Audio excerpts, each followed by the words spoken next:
그 어느 신학자가 이런 말을 하더라고요. 이 성경에 어디를 펴서 읽어도 결국에는 어디에 도착하더라? 십자가에 도착하더라 이거예요.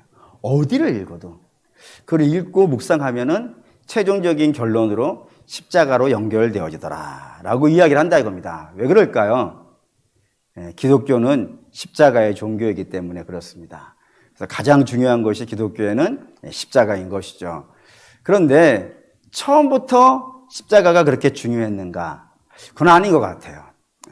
처음에는 좀 대접을 제대로 못 받았죠.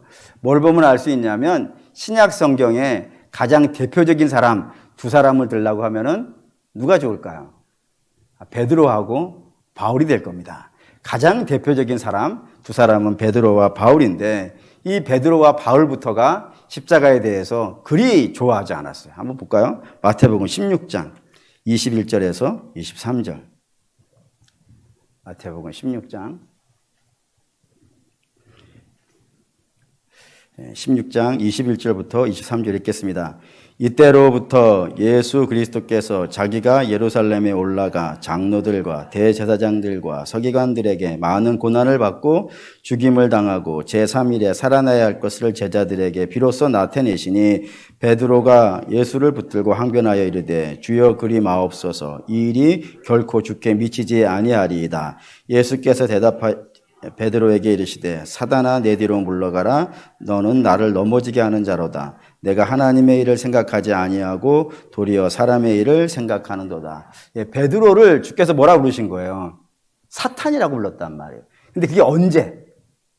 베드로를 언제? 그 귀한 제자, 수제자, 그리고 대표 제자, 12사도 중에 으뜸 그런 사람을 사탄이라고 부르는데 그때가 언제인 거예요? 21절에 이때라고 되어 있잖아요. 이때가 언제인 거예요? 주는 그리스도시요 살아계신 하나님의 아들입니다. 이게 16장 아니겠어요? 그런 어마어마한 고백을 한 사람인데도 불구하고 주가 십자가를 진다는 거에 대한 개념은요. 베드로에게 없더라 이겁니다. 그건 수치라고 생각하는 거예요. 아니 주는 그리스도신데? 살아계신 하나님인데? 그분이 어떻게 죽어? 있을 수 없어? 라는 생각이라 이거예요. 더 가볼까요? 더 가보면 26장, 마태복음 26장 33절. 베드로 굉장히 이거 집요해요. 26장 33절. 또 읽겠습니다. 베드로가 대답하여 이르되 모두 주를 버릴지라도 나는 결코 버리지 않겠습니다. 모두가 다 주를 버린다 하더라도 나는 절대로 주를 배신하지 않을 겁니다. 그 뒤에 51절. 이런 행동을 해요. 그래서요. 51절, 26장 51절 읽겠습니다. 예수와 함께 있던 자 중에 하나가 손을 펴 칼을 빼어 대제사장의 종을 쳐 그 길을 떨어뜨리니 이 베드로라 이거예요. 베드로는 주가 죽을 수 없다 이겁니다. 내가 그 주를 지키겠다 이거예요. 절대로 십자가의 길 못 가게 한다. 그래서 주께서 너는 나를 넘어지게 하는 자다 라고 하시면서 사탄이라고 부르게 되어진 이유라 이겁니다. 그러니까 베드로는 철저히 주가 십자가의 길을 가면 안 된다. 이런 생각을 가지고 있는 자라고요. 근데 이게 베드로만 그런 게 아니라 바울도 마찬가지입니다. 바울 9장 4절 볼까요? 사도행전. 주가 바울을 만나는 장면인데 유명하지만 그래도 항상 찾아서 눈으로 보고 손으로 만져야 돼요. 주의 말씀을. 6장 4절 읽겠습니다. 땅에 엎드려져 들음에 소리가 있어 이르되 사울아 사울아 내가 어찌하여 나를 박해하느냐라고요. 주께서 사울에게 너는 왜 나를 박해하느냐라고 물으시는 거라 이겁니다. 그러면 사울이죠. 사울은 왜 주를 이렇게 핍박하고 박해했을까요? 이게 여기 고린도전서에 있어요. 고린도전서 22장 1장 22절 23절 여기에 사울이 왜 그렇게 주를 박해하고 핍박했는지 그거를 살펴볼 수 있는 근거가 하나가 등장해요. 1장 22절 읽겠습니다. 유대인은 표적을 구하고 헬라인은 지혜를 찾으나 우리는 십자가 못 박힌 그리스도를 전하니 유대인에게는 꺼리끼는 것이요 이방인에게는 미련한 것이라고요. 여기 이제 유대인과 헬라인이 등장하는데 헬라인은 철학을 상징하는 사람들입니다. 이성을 발달시키고 공부를 많이 해서 훌륭해지는 것, 그거를 목표로 하는 사람들이고 유대인들은 율법을 잘 지킴으로 훌륭해지는 것, 이거를 목표로 가진 사람들이에요. 공통점이 있죠. 모양은 달라요. 헬라인은 공부를 잘하는 것이고 유대인들은 종교를 잘하는 거예요. 그래서 뭐 하려고요? 높아지려고 그러는 거예요. 자기 의를 나타내기 위해서. 그러니까 사도 바울은 사울이었던 시절에 그의 인생의 목표는 높아지는 거예요. 그래서 그는 철학자예요. 이방인들에 못지않게 아덴에 가서도 아덴 사람이 와, 바울 정말 공부 많이 한 사람이야 라고 이야기하고, 또 아그리빠 왕과 베스도 총독 앞에서도 바울 네가 공부를 너무 많이 해서 미쳤어 라고 할 정도로 공부를 많이 한 철학의 대가인 사람이 바울이에요. 그리고 율법으로는요, 흠이 없는 사람이에요. 그러니 전부 다 헬라인 관점에서 봤을 때도 사울은 높은 자이고, 유대인의 관점에서 봤을 때도 사울은 높은 자예요. 그런 자들 눈에 십자가는 어떻게 보이는 거예요? 얼마나 천해 보이겠어요? 십자가는, 가보죠. 신명기 21장. 신명기 21장 23절. 십자가의 가장 대표적인 이미지가 신명기 21장 23절에 등장합니다. 신명기 21장 23절 읽겠습니다. 그 시체를 나무 위에 밤새도록 두지 말라. 그날에 장사하여 내 하나님 여호와께서 내게 기업으로 주신 땅을 더럽히지 말라. 나무에 달린 자는 하나님께 저주를 받은 것이라. 나무에 달린 게 뭐라고요? 저주래요, 저주. 그것도 누구의 저주예요? 하나님의 저주예요. 그러니 전혀 반대죠. 헬라인도 자기 의로 높아지는 게 목표이고, 유대인도 종교를 행함으로, 율법을 행함으로 높아지는 게 목적이라고요. 근데 십자가는 어떤 거예요? 저주받고 낮아지는 거예요. 그게 서로 맞지가 않는 겁니다. 맞지가 않으니까 사울은 용납이 안 되는 거예요. 자기의 철학관으로도, 자기의 종교관으로도 십자가는 저주이지, 목표일 수 없는 그런 것이기 때문에 사울도 철저히 그 종교를 배격한다 이겁니다. 그런데 그렇게 베드로도 그렇고 바울도 그렇고 철저히 십자가에 대해서 거부감을 가지고 있는 자들인데, 그들이 어떻게 되는지 보시죠. 베드로전서 2장 24절 25절. 베드로전서 2장 24절 25절. 베드로전서 2장 24절 25절 읽겠습니다. 친히 나무에 달려 그 몸으로 우리 죄를 담당하셨으니 이는 우리로 죄에 대하여 죽고 의에 대하여 살게 하려 하심이라. 그가 채찍에 맞음으로 너희는 나음을 얻었나니 너희가 전에는 양과 같이 길을 잃었더니 이제는 너희 영혼의 목자와 감독 되신 이에게 돌아왔느니라 라고요. 예전에는 십자가 그렇게 모욕스럽고 수치스럽고 우리 주 하나님이 가서는 안 되는 길이라고 생각했었는데, 이제는요, 그 십자가로 말미암아 우리가 살았다. 그 십자가로 말미암아 우리가 돌아왔다. 이제 우리가 십자가로 말미암아 하나님의 은혜를 입었다라고 하면서 십자가 예찬론자가 되어져 있고, 바울도 마찬가지입니다. 바울도 볼게요. 오늘 본문도 있지만 고린전서를 볼게요. 고린전서 2장 2절. 고린전서 2장 2절. 고린도전서 2장 2절 읽겠습니다. 내가 너희 중에서 예수 그리스도와 그가 십자가에 못 박힌 것 외에는 아무것도 알지 아니하기로 작정하였습니다. 나 아무것도 필요 없다 이거예요. 아무것도 필요 없다. 나는 오직 십자가만 있으면 된다. 나는 그것만 하면 된다 라고 하면서 그 십자가를 수치라고 생각했던 사람들이 나중에는 십자가를 영광이라고 생각하고, 십자가를 복이라고 생각하고, 십자가가 나의 목표라고 이야기한다 이겁니다. 그게 우린 질문이 되는 거예요, 여기서. 왜 그럴까요? 왜 그렇게 십자가를 싫어하던 사람들이? 주가 십자가가 자기가 지는 것도 아닌데, 주가 십자가 지겠다는 것 자체도 그렇게 수치스러워하고 더러워하고 불편해하던 사람들이 왜 이렇게 십자가에 대해서 열광적이 됐을까요? 오늘 그걸 좀 살펴봅시다. 우선 베드로부터 볼게요. 베드로의 이야기를 잘 볼 수 있는 게 누가복음입니다. 누가복음 5장 4절에서 7절에 굉장히 재미있는 이야기가 등장합니다. 누가복음 5장 4절에서 6절.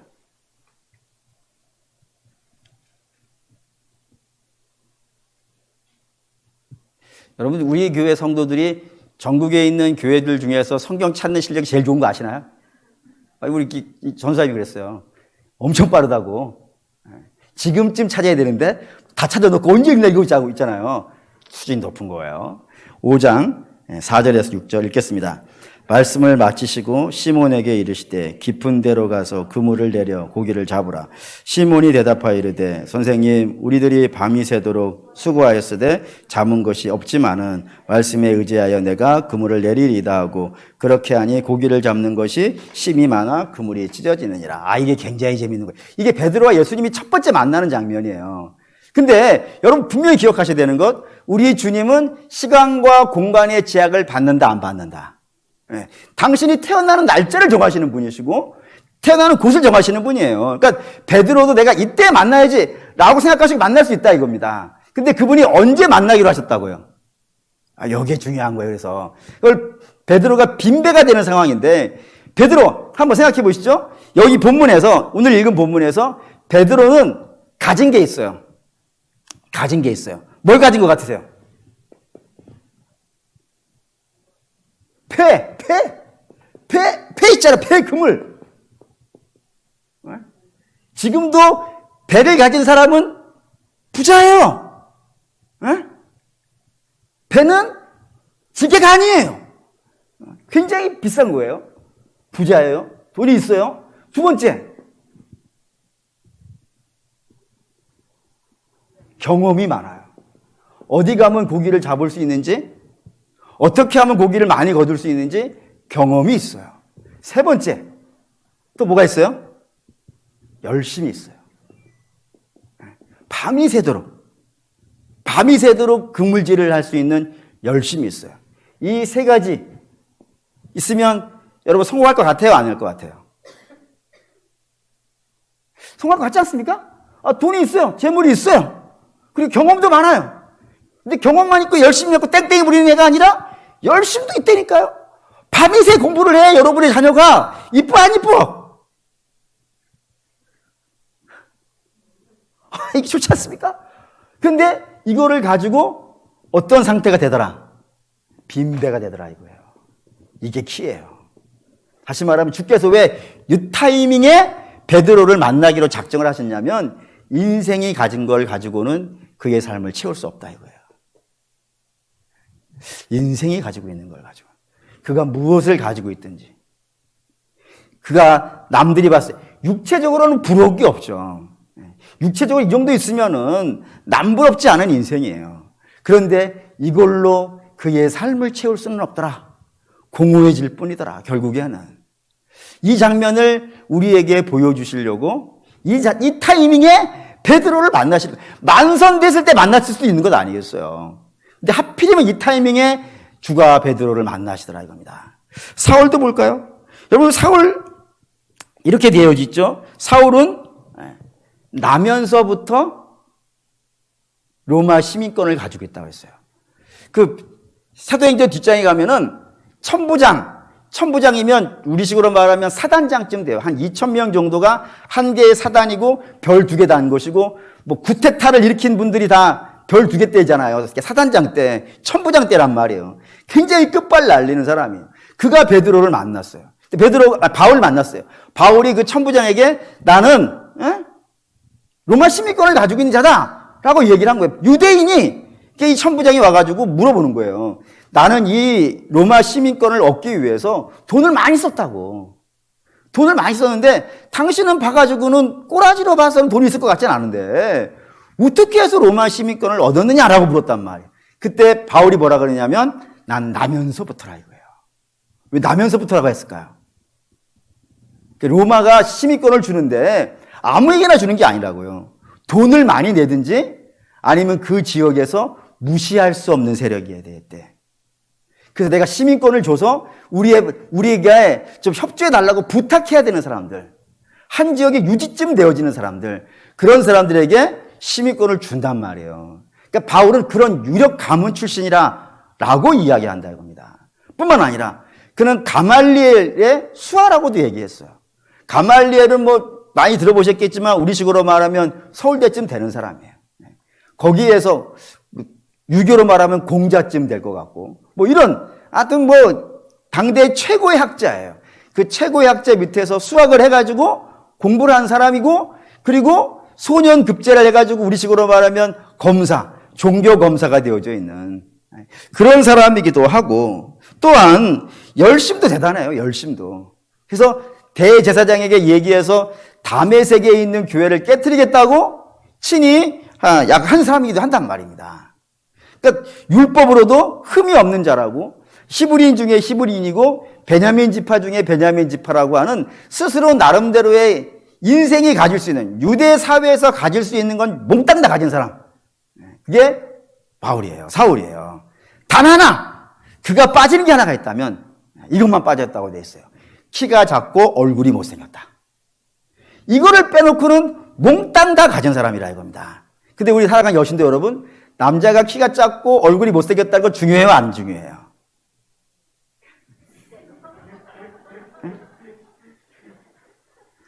그런 말 있지 않습니까? 미녀는 누가 차지한다고요? 야수가. 여러분들은 다 미녀예요.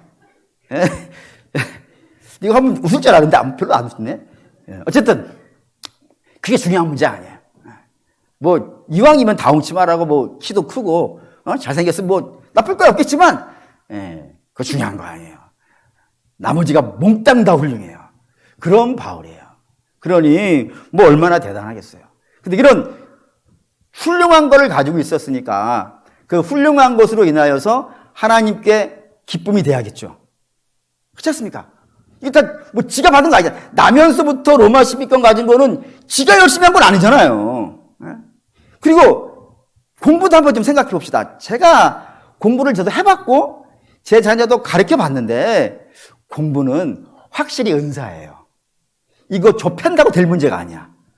제가 밟아도 봤고 깔고 앉아도 봤고 눈을 찔러도 봤어요.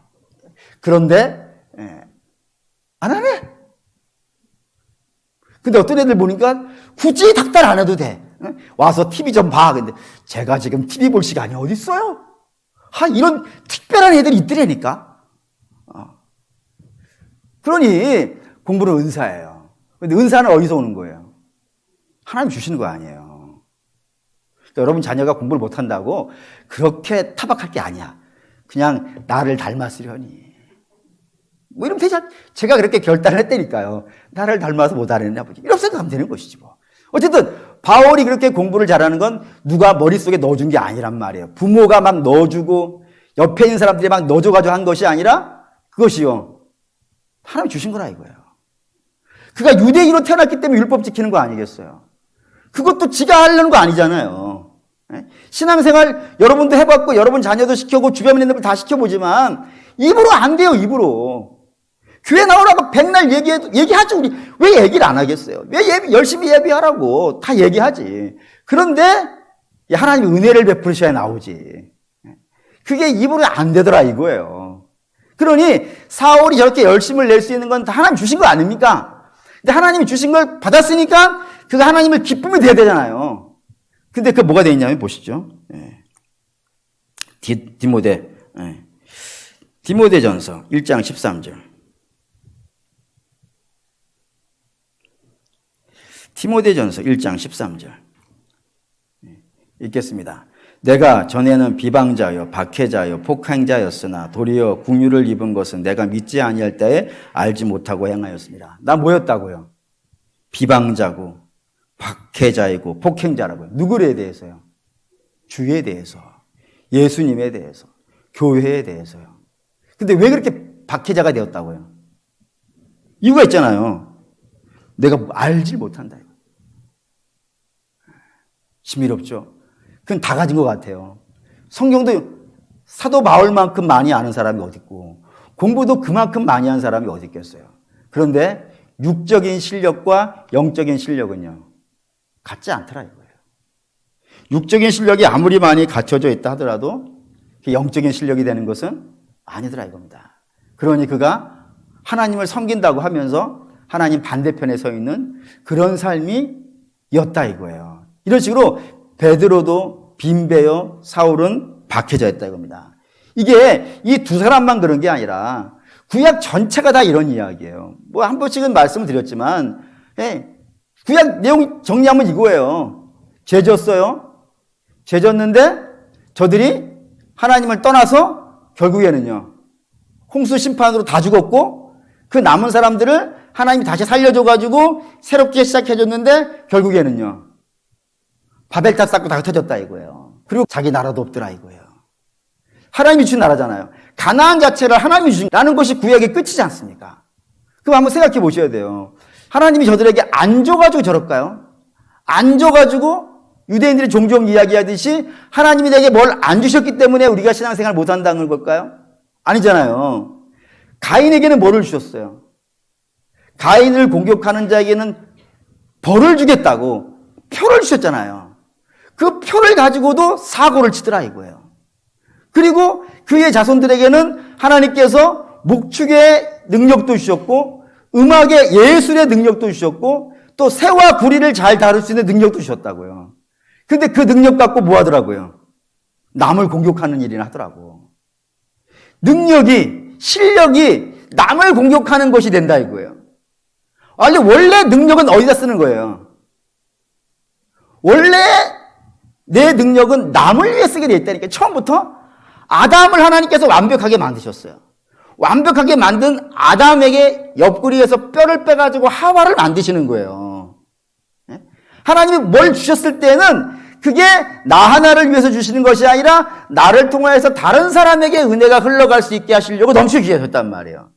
근데 이 가인의 가문에서는 내게 넘치는 걸 받아가지고 남을 공격하는데 쓰는더라 이거예요. 가인의 가문만 그런 것이 아니라 셋의 가문은 아벨의 가문이 멸망하고 나서 하나님이 새로운 씨라고 하는 식으로 셋이를 주신 거 아니겠어요? 근데 그 셋의 가문은 결국에는 뭐가 되어줘요? 하나님의 아들들이 세상의 딸들을 사랑하여서 지 마음대로 가버리더라. 그리 가버렸다 이거예요. 뿐만 아니라 이스라엘 민족도 많이 받았죠. 성전도 받았고 할례도 받았고 율법도 받았고 예언자들도 받았고 위대한 믿음의 선배들도 받았고 하나님이 많은 걸 주셨단 말이에요. 가나안도 주셨고 전쟁에서 이기기도 해주셨고 그 모든 것들을 받았음에도 불구하고 그게 믿음이 되더라 안 되더라? 안 되더라가 구약 이야기란 말이에요. 그럼 여러분 당장 질문이 되셔야 돼요. 왜? 베드로에게도 이런 거 주시고 사울에게도 그런 거 주시고 가인의 가문에도 그런 거 주시고 아브라함 가문에도 이런 거 많이 주셨는데 왜 그 좋은 것들이 하나도 쓸모없는 것들이 아니고 지금 봐도 대단하고 훌륭한 것들인데 그 훌륭하고 좋은 것들이 왜 믿음이 안 될까요, 여러분? 그게 죄라 이거예요, 죄. 그게 죄라고요. 죄는 모든 걸 어떻게 만드는 거예요? 다 부패하게 만드는 거예요. 다 타락하게 만들고 아무리 좋은 걸 갖다 줘도 아무리 대단한 걸 갖다 줘도 뭐 쉽게 표현하면은 똑똑하더라도 그 똑똑한 걸 가지고 나쁜 짓을 하는 사람이 그 힘을 갖고 남을 공격하는 사람들이 되어지더라 이겁니다. 그러니까 죄가 의로 서지 못하게 하는 거예요. 아름다운 것들이. 결국에는 죄는 죄를 불러와요. 그래서 그 죄가 언제 멈춰요, 여러분? 이 죄가 언제 멈춰요? 죽으면 멈춰요. 그렇잖아요. 죽어야 멈춰요. 죽기 전에는 죄가 멈추지를 않아. 그 얼마나 고통스러운 거예요. 몸부림을 쳐도, 용을 써도, 애를 써도 나를 부패시키는 이 죄를 막을 게 없고 그 죄가 내 인생에서 죄가 끝나는 최후의 순간은 내가 죽어야 끝나는 거예요. 그러면 죄 안 지어요. 공동묘지에 있는 자들은 죄를 안 지어요. 여러분 얼마나 제가 심각한 문제인지를 여러분들이 이해하셔야 된다 이겁니다. 이걸 하나님이 안타까워하시는 거예요. 안타까워하셔가지고 대신 죽는 일을 시작하신 거예요. 대신 죽는 거. 대신 죽어주는 자를 하나님께서 불러내시더라고요. 그게 뭐예요? 제사예요, 제사. 제사. 어떤 분들이 제게 이런 질문을 했어요. 아벨의 제사가 있고 가인의 제사가 있는데 왜 하나님은 아벨의 제사만 받으시고 가인의 제사는 안 받으십니까? 라고 물으셨어요. 근데 여러분 왜 안 받으실까요? 여러분이 기억하셔야 되는 게 있습니다. 우리 우상의 종교에도 희생 제사가 있는 거 아시나요? 우상의 종교에도 짐승 잡아가지고 하는 데가 많이 있어요. 근데 그런 우상의 제사와 이 기독교의 희생 제사는 근본적으로 달라요. 어떻게 다르냐면 우상의 제사는요, 이 제물을, 왜 바치는 거예요, 제물을? 신을 만족시켜주기 위해서 바치는 거예요. 그러니까 신을 배불리 해주기 위해서. 그러니까 신을 배불리 하기 위해서 바치는 거니까 뭐를 바쳐도 상관이 없어요. 혹시 여러분들 집안에서 제사를 드려보신 분들은 잘 알아요. 제사를 드리면은 홍동백서? 뭐지 그게? 맞나? 어쨌든 다 올리잖아요, 좋은 거. 다 올려. 심지어는 고인이 좋아한 것이라고 해가지고 초콜릿 올리는 걸 봤어요. 다 올려. 뭘 올려도 상관없어요. 좋은 거는 다 올릴 수 있어요. 신을 만족시켜주기 때문에. 신이 만족되어 줄 수 있는 거라면 그게 짐승이든 곡식이든 돈이든 아무런 상관이 없어요. 다 낼 수 있어요. 근데 기독교의 제사는 신을 만족시켜주는 제사가 아니에요. 기독교의 제사는 사람을 위한 제사예요. 놀랍죠? 왜 사람을 위한 제사예요? 사람이 하나님께 나가야 되는 거예요. 근데 나가지 못하게 하는 게 있는 거예요. 그게 뭐라고요? 죄. 이 죄를 떨고야 하나님 앞에 가는 거예요. 그러니까 치생제사는 사실은 하나님이 짐승 죽이는 게 하나님께 무슨 의미가 있겠어요? 하나님이 그 짐승을 드시기를 하시겠어요? 아니면 하나님의 창고에 넣어놓기를 하시겠어요? 온 천하에 있는 게 다 당신 거라 그러는데 하나님은 사실 짐승 죽이는 게 아무런 의미가 없어요. 근데 이 짐승을 죽이는 건 누구에게는 의미가 있는 거예요? 죄인에게는 의미가 있어. 보시죠. 히브리서 9장 22절. 히브리서 9장 22절.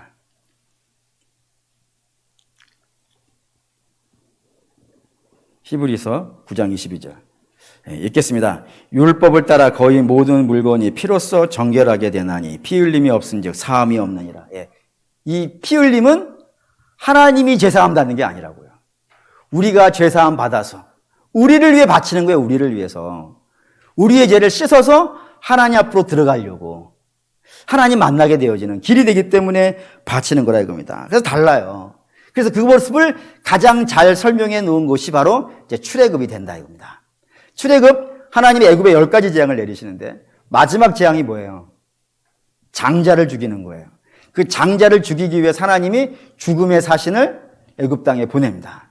근데 이 애굽 땅에 임한 죽음의 사신은 우리 그냥 이해 돕기 위해서 할게요. 실제로 그런 건 아니에요. 이해를 돕기 위해서 할게요. 눈이 없어요. 눈이 없기 때문에 어떻게 하는 거예요? 다 죽일 수 있어요. 다 죽이는 거예요. 다 죽이는 거예요. 예외는 없어요. 애굽 땅에 있는 모든 생명체들, 바로에서부터 낮은 곳에 있는 종들에까지, 심지어는 뭐까지요? 짐승까지. 눈이 없어요. 장자라고 하는 장자는 다 죽이는 거예요. 그런 권세를 갖고 들어왔어요. 그런데 안 죽은 집이 있네. 어디는 안 죽은 거예요? 이스라엘 집은 안 죽은 거예요. 왜 안 죽었을까요?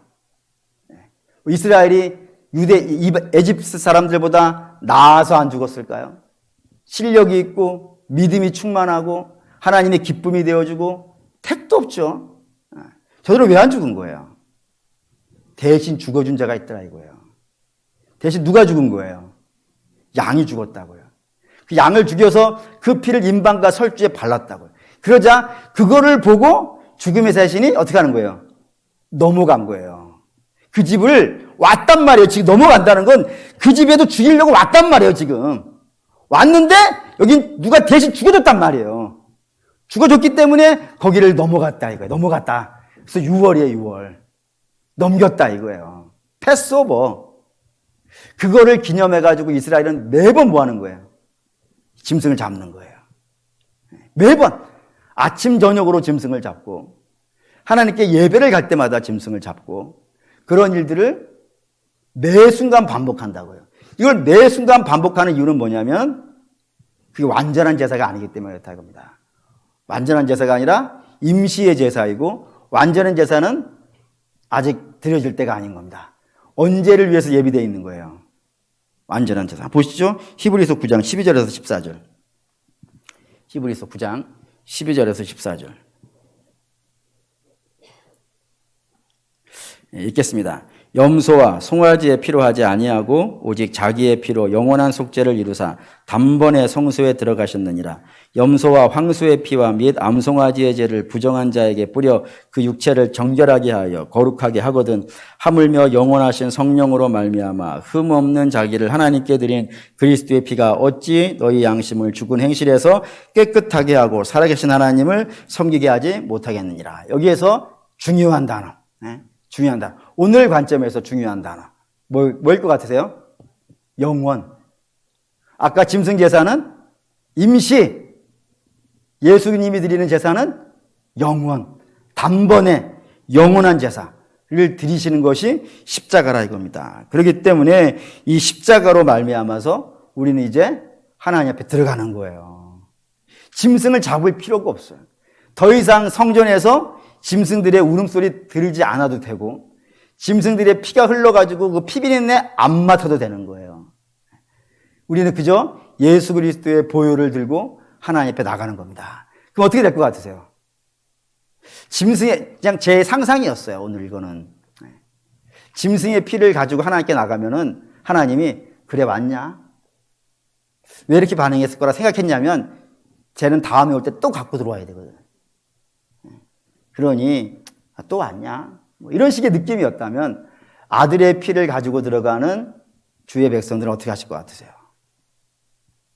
스데반이 하늘나라 갈 때 주께서 두 손 들고 환영하시지 않습니까?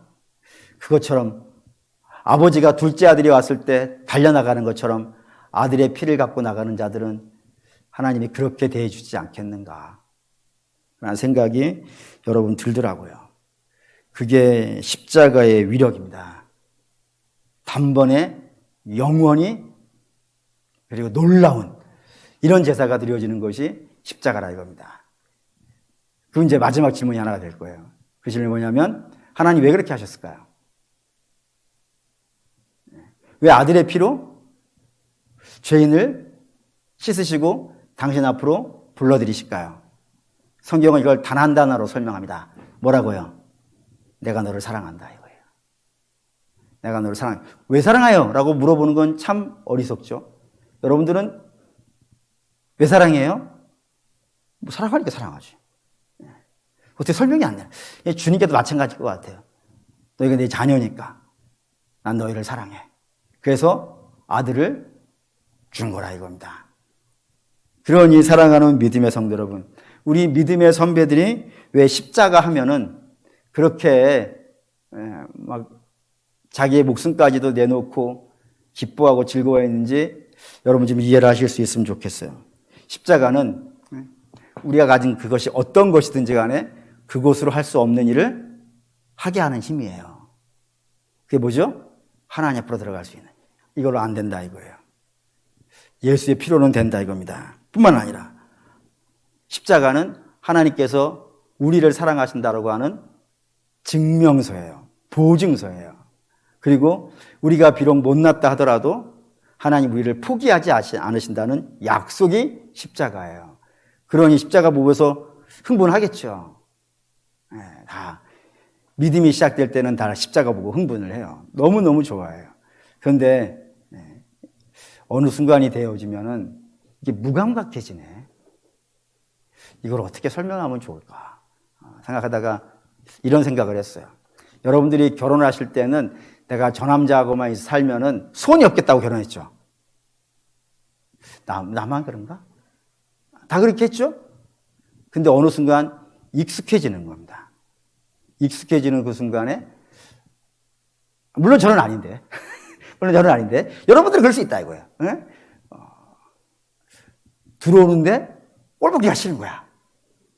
혹시 이런 거 아닐까요? 그냥 익숙해져서.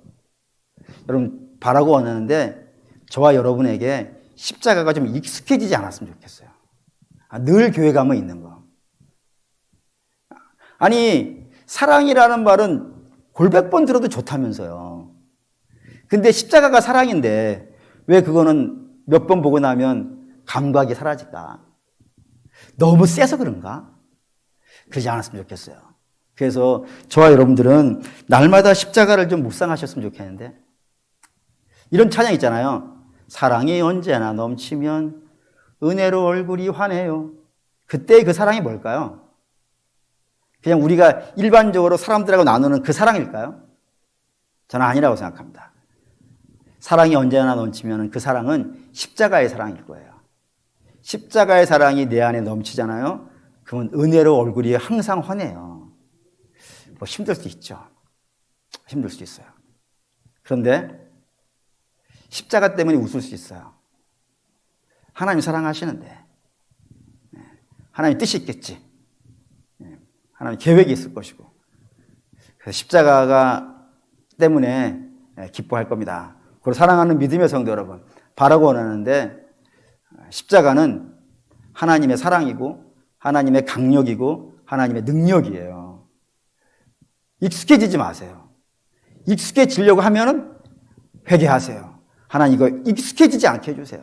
날마다 신선하고 날마다 새롭고 날마다 충만하게 해주세요. 그래서 십자가만 봐도 늘 마음이 뭉클뭉클하고 그 사랑에 감격하게 되어지고 얼굴이 달라질 겁니다. 얼굴 달라지는 인생 되시기를 주의 이름으로 축원합니다. 아멘. 결단하시죠.